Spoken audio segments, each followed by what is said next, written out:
Prochain point, c'est juste une amitié. Alors, je ne vais pas nécessairement insister pour ma part, là, dans mes séries sur les flammes jumelles, sur les pendants Runner et Chaser, que je maîtrise moins. Je ne suis pas sûre de partager l'avis des gens qui pensent que c'est fondamental. En même temps, c'est peut-être tout simplement de l'ignorance de ma part. Je peux vous dire que pour moi, avant de vivre cette relation-là, j'avais aucune idée que ça existait, cette notion des flammes jumelles. J'avais déjà entendu le terme âme sœur, mais c'était pas quelque chose qui m'intéressait particulièrement, vraiment pas. Comme je vous ai dit, j'étais plutôt rationnelle à l'égard des relations amoureuses,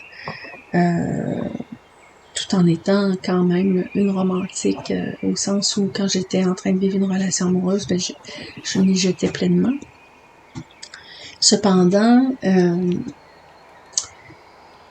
quand ça s'est produit, c'était tellement troublant et inexplicable pour moi que j'ai fait des recherches. C'est comme ça que je suis tombée sur le concept. Alors, autrement dit, je ne me reconnais pas dans le concept de flamme jumelle parce que je l'ai cherché, mais au contraire parce que je l'ai vécu avant et j'ai cherché des réponses parce que j'arrivais pas à expliquer ce qui m'arrivait. Et c'est sans doute votre cas à de nombreuses personnes d'entre vous, à de nombreux d'entre vous. C'est quelque chose qui nous arrive, qui nous tombe dessus et qui nous laisse assez dépourvus en termes d'explication, et c'est tellement troublant et c'est tellement ravageur dans nos vies qu'on se demande quoi faire. On cherche des réponses, on cherche des solutions, on s'inquiète de ne pas être capable de s'en défaire de ce sentiment, et on se demande quoi en faire, alors que souvent on est déjà engagé dans des relations ou dans d'autres choix de vie. Et c'est comme ça qu'on tombe sur le concept. Alors moi, c'est ce qui m'est arrivé. Alors, quand on dit c'est juste une amitié, ben pour ma part, je vous dirais d'abord que, en tout cas, c'est pas une relation amoureuse comme les autres. C'est très curieux. Parfois, ou assez souvent, lorsqu'on tombe amoureux, bon, l'aspect physique de la personne, sa beauté, à notre œil, est une chose qui va survenir soit en premier ou très tôt dans la relation. Bien sûr, il y aura des caractéristiques, le sens de l'humour, le sourire, le ton de la voix, l'odeur de la peau, toutes sortes de choses. Et oui, il y a des similitudes, c'est vrai. Quand on tombe vraiment amoureux, on ne sait pas trop pourquoi on tombe amoureux, mais c'est comme ça. Alors, il y a une combinaison d'aspects dans la personne qui nous rejoint et qui nous parle. Parfois, on va se rendre compte qu'on peut faire des parallèles avec des gens qu'on a connus par le passé, ou avec un parent, ou un premier amour, quoi que ce soit. Par contre, pour ce qui est de la flamme jumelle, c'est un amour qui est ultra puissant, qui prend toute la place, mais qui, je dirais, qui n'est pas du même ordre. C'est comme, bien sûr, je vais vous dire ceci, au début, pour moi, quand j'ai réalisé que cette personne habitait mes pensées, que c'était devenu assez obsédant, je me suis sentie effectivement très amoureuse et j'ai paniqué parce que j'étais déjà dans une relation. Et par la suite aussi, ben, je me voyais aller, je réalisais que je recherchais sa présence et tout ça.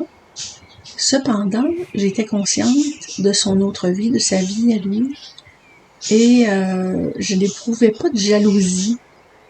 Et c'est assez curieux parce que même dès le début, c'était pas quelque chose qui était très prononcé chez moi, alors que quand on est amoureux,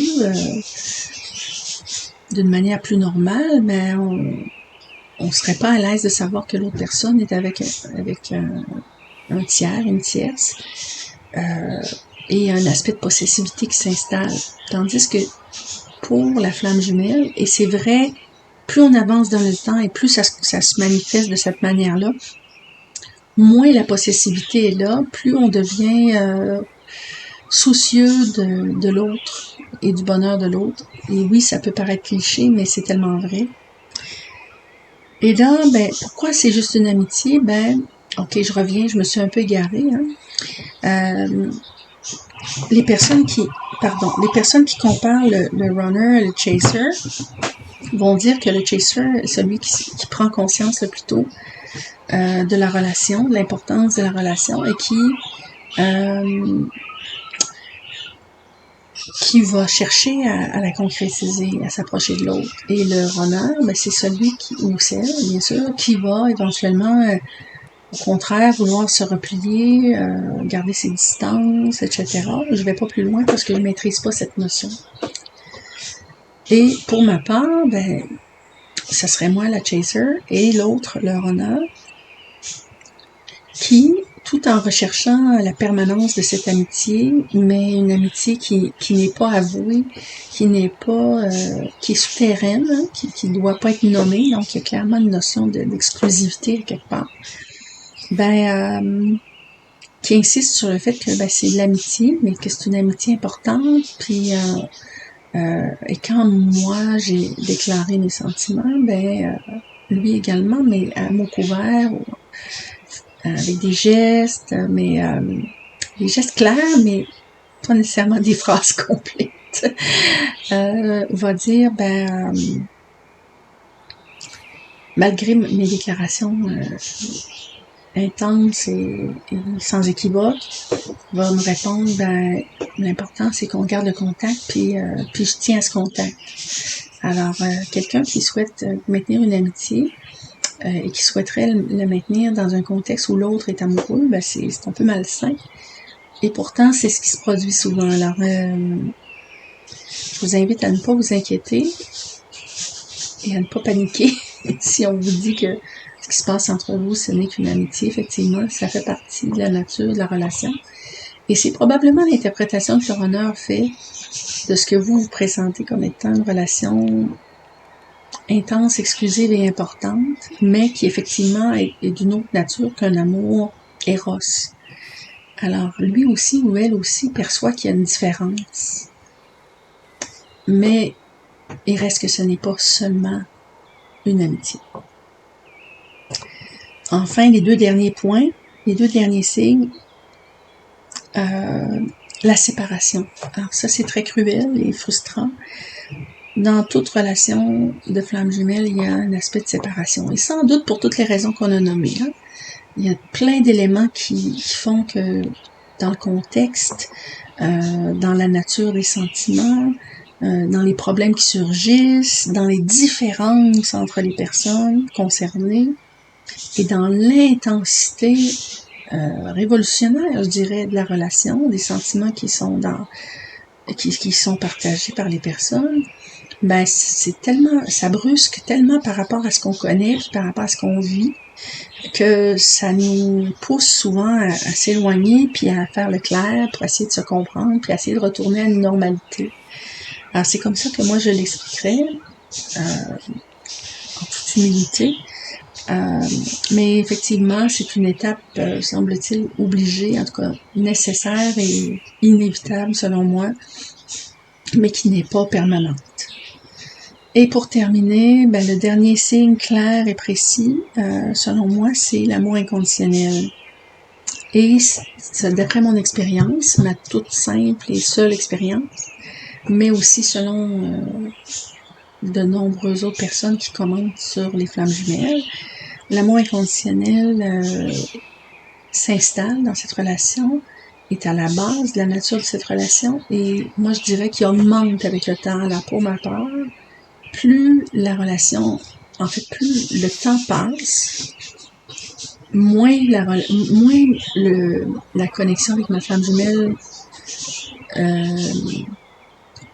est de type amoureux, et plus, en fait, elle me quitte jamais. J'ai la je suis persuadée, j'ai la conviction que